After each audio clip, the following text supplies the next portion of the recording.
Kita harus memahami bahwa daftar pertanyaan itu merupakan bahagian terpenting dalam sebuah penelitian. Pahami bahwa ketika kita membuat pertanyaan dalam sebuah wawancara, ada 3 landasan yang harus kita miliki, yaitu bagaimana pemahaman, bagaimana pemaknaan, dan bagaimana pengalaman seorang informan. Kita tinggal menggali saja. Nah, contohnya ketika kita ingin mengetahui peranan seorang wali nagari dalam meningkatkan partisipasi pembangunan, langkah yang pertama,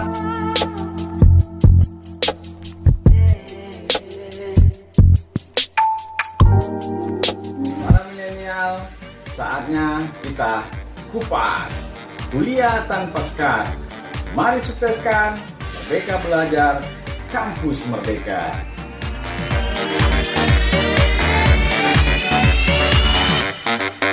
Assalamualaikum warahmatullahi wabarakatuh. Para milenial yang insya Allah dirahmati Allah Subhanahu wa Ta'ala, hari ini kita akan mengupas tentang cara cerdas membuat daftar pertanyaan. Kita harus memahami bahwa daftar pertanyaan itu merupakan bahagian terpenting dalam sebuah penelitian.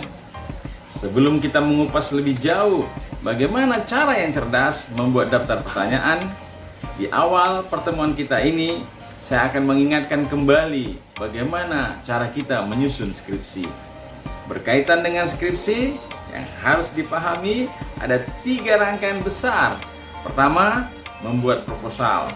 Jadi ketika kita ingin membuat skripsi, pahami bahwa terlebih dahulu kita harus membuat proposal.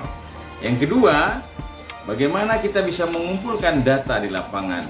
Dan yang ketiga, ini yang semestinya ketika kita punya data lapangan, selesai kita membuat proposal, bagaimana kita menyusun kata demi kata, kalimat demi kalimat yang pada akhirnya menjadi sebuah karya terbesar dalam hidup kita, yaitu menyusun skripsi.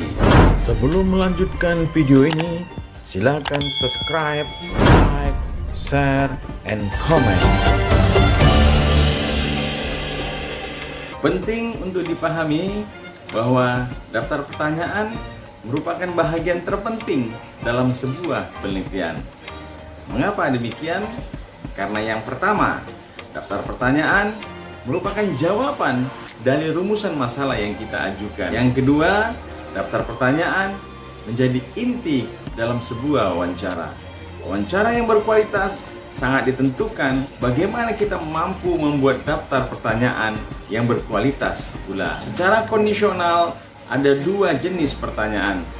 Pertama, pertanyaan tertutup. Yang kedua adalah pertanyaan terbuka. Pertanyaan tertutup berarti informan atau responden tidak punya kesempatan untuk menarasikan atau untuk mendeskripsikan jawabannya, karena jawabannya sudah tersedia atau disediakan oleh peneliti. Pertanyaan tertutup lazimnya diperuntukkan untuk penelitian yang bersifat kuantitatif. Biasanya pertanyaan tertutup jawabannya ganjil, ada 3 atau 5.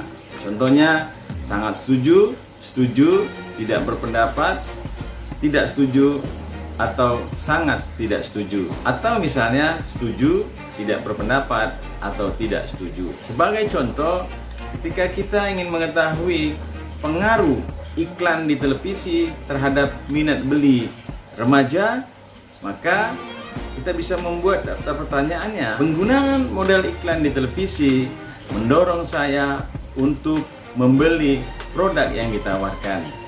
Maka pilihan jawabannya adalah sangat setuju, setuju, tidak berpendapat, tidak setuju, atau sangat tidak setuju. Jadi pertanyaan tertutup, informan atau responden hanya memilih jawaban yang telah disediakan oleh peneliti. Biasanya penelitian kuantitatif berhubungan dengan sikap. Jadi landasan kita membuat daftar pertanyaan berhubungan dengan kognisi, afeksi, atau konasi. Bagaimana kita merancang pertanyaan, kuesioner yang berhubungan dengan pengetahuan, kemudian dengan suka, tidak suka, atau rasa, dan bagaimana tindakan-tindakan yang akan dilakukan. Contohnya, ya, wali nagari mempunyai peran yang penting dalam pembangunan. Nah, tinggal nanti jawabannya sangat setuju, setuju, tidak berpendapat, tidak setuju, sangat tidak setuju. Sebelum melanjutkan video ini, silakan subscribe, like, share, and comment. Pertanyaan terbuka artinya informan atau responden mempunyai peluang untuk mendeskripsikan jawabannya. Berbeda dengan pertanyaan tertutup, di pertanyaan terbuka, informan atau responden bebas mengutarakan isi hatinya atau pendapatnya. Peneliti tidak menyediakan jawaban dan semua pertanyaan diserahkan tergantung sepenuhnya oleh informan atau responden. Ketika kita ingin melakukan wawancara yang berkaitan dengan penelitian yang kualitatif, hindarilah pertanyaan yang berbau apakah. Kalau pertanyaannya apakah, jawabannya tidak naratif, artinya informan, responden tidak bisa melakukan deskripsi jawabannya. Apakah Bapak sudah memahami program PKH? Nah, jawabannya pasti sudah atau belum. Nah, tetapi ketika kita bertanya apa yang Bapak pahami tentang program PKH, maka jawaban panjang akan kita terima. Pertanyaan-pertanyaan yang bersifat kualitatif biasanya berkisar pada bagaimana, apa, dan mengapa. Ini kata kuncinya. Ketika kita ingin mengetahui pendapat informan, maka pertanyaannya adalah apa?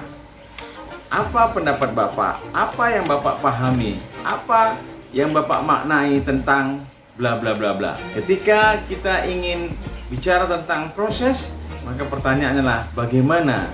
Bagaimana cara, bagaimana kiat Bapak untuk meningkatkan partisipasi masyarakat dalam pembangunan? Lalu ketika kita ingin melihat atau ingin mengetahui tujuan atau alasan, maka pertanyaannya adalah mengapa? Mengapa Bapak melakukan kebijakan ini? Mengapa Bapak melakukan terobosan-terobosan yang sangat menguntungkan masyarakat?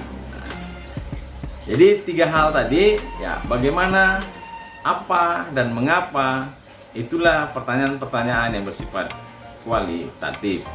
Sedangkan apakah ada, apakah Bapak mengerti, apakah Bapak paham, apakah Ibu mengerti, apakah Ibu paham, itu biasanya pertanyaan-pertanyaan yang berhubungan dengan penelitian kuantitatif. Para milenial, bayangkan ketika kita bertanya kepada informan atau responden, bagaimana peran Bapak dalam meningkatkan partisipasi masyarakat? Jawabannya hanya saya sudah berusaha meningkatkan partisipasi masyarakat dan masyarakat selalu mendukung saya. Nah, selesai penelitian kita. Nah, sia-sia ketika ini yang kita lakukan. Pahami bahwa ketika kita membuat pertanyaan dalam sebuah wawancara, ada 3 landasan yang harus kita miliki, yaitu bagaimana pemahaman, bagaimana pemaknaan, dan bagaimana pengalaman seorang informan. Kita tinggal menggali saja. Nah, contohnya ketika kita ingin mengetahui peranan seorang wali nagari dalam meningkatkan partisipasi pembangunan, maka yang pertama kita harus bertanya apa yang Bapak pahami tentang tugas Bapak, tupoksi Bapak sebagai wali nagari. Nah, lalu yang kedua, apa yang Bapak maknai tentang tugas sebagai wali nagari? Dan yang ketiga, kita akan bicara tentang pengalaman. Bagaimana pengalaman Bapak ketika menjalankan tugas sebagai wali nagari? Ini akan lebih leluasa, ini akan memberikan jawaban-jawaban yang panjang, dan ini menguntungkan kita karena kita melakukan penelitian secara kualitatif. Ada 5 kelemahan terbesar yang berkaitan dengan wawancara atau membuat daftar pertanyaan. Yang pertama, ketika kita melakukan wawancara, pertanyaan yang kita ajukan sama dengan rumusan masalah. Misalnya, rumusan masalah kita adalah bagaimana peranan wali nagari dalam meningkatkan partisipasi masyarakat. Semestinya pertanyaan yang kita ajukan jangan lagi bertanya, bagaimana peranan Bapak sebagai wali nagari dalam meningkatkan partisipasi masyarakat. Nah, kalau seperti ini, maka kita tidak punya kesempatan untuk menggali lebih jauh. Nah, ironinya bagaimana jadinya ketika wali nagari menjawab hanya satu kata, saya mampu meningkatkan partisipasi masyarakat. Nah, itu saja jawabannya. Maka sia-sialah wawancara yang kita lakukan.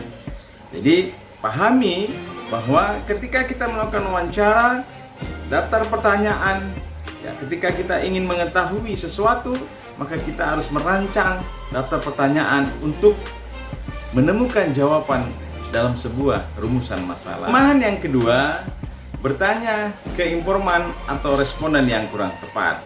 Misalnya, ketika kita memiliki rumusan masalah, bagaimana peranan wali nagari dalam meningkatkan partisipasi dalam pembangunan? Kalau pertanyaannya bagaimana, sesungguhnya itu bicara tentang hasil. Bagus atau tidak bagus, berhasil atau tidak berhasil.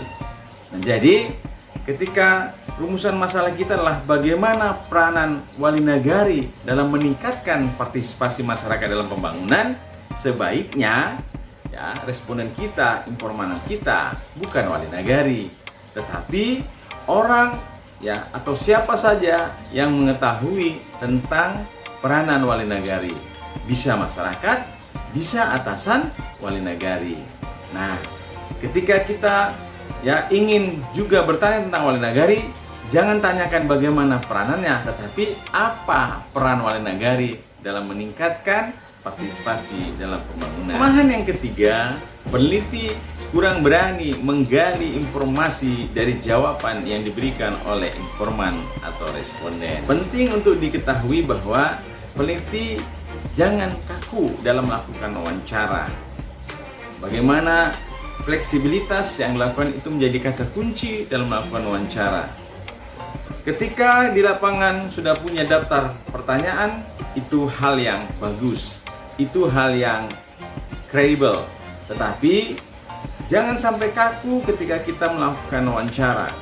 Nah, yang paling penting ketika kita merasa bahwa jawaban yang diberikan oleh informan atau responden kurang dalam, maka kita bisa mengulangi dan kita bisa memperdalam pertanyaan kita dari jawaban yang disampaikan.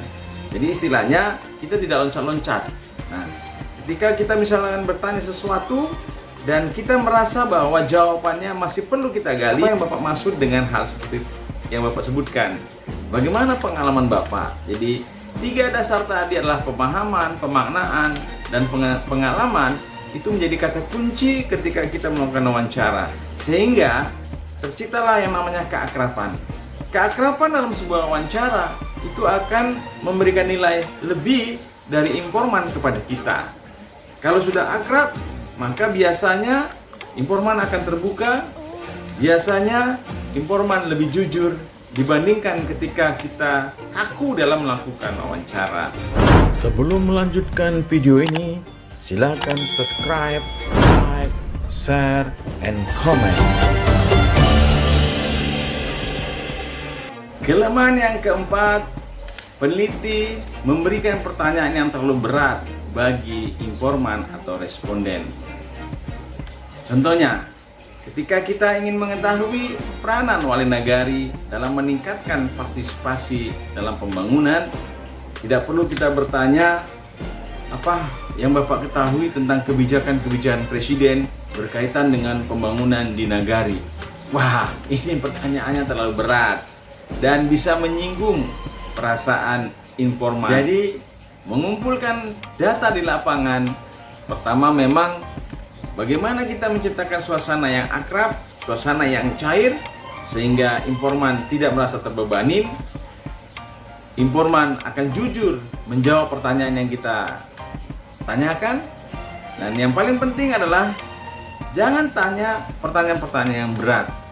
Kita juga harus menyesuaikan pengalaman, latar belakang pendidikan, sosial, budaya, ekonomi dari informan atau responden. Jadi menyesuaikan diri dengan keadaan informan, responden itu menjadi hal yang penting, terciptanya suasana yang hangat dan suasana yang akrab. Kelemahan yang kelima, ketika peneliti menggunakan bahasa yang kurang dimengerti atau kurang populer bagi informan atau responden. Coba bayangkan ketika kita bertanya kepada informan, lalu informan dia bingung untuk menjawab karena tidak tahu apa maksud yang kita tanyakan. Pahami bahwa ketika melakukan wawancara, ya, yang terpenting bukan kita membuat bingung informan atau responden, tetapi yang terpenting bagaimana kita bisa memperoleh data informasi yang sebanyak-banyaknya dari informan. Para milenial, demikian kupasan ini. Insya Allah kita bertemu lagi di kupasan berikutnya. Tonton terus program Kupas Kuliah Tanpa Sekat di saluran DR Sumartono. Dalam kesempatan yang berbahagia ini, izinkan saya mengingatkan para milenial dengan kata-kata yang bijak. Jadilah dan berusahalah menjadi orang jujur, karena orang jujur hidupnya mujur. Orang culas siap-siap hidup di lapas. Salam jujur untuk hidup yang lebih berkah. Assalamualaikum warahmatullahi wabarakatuh.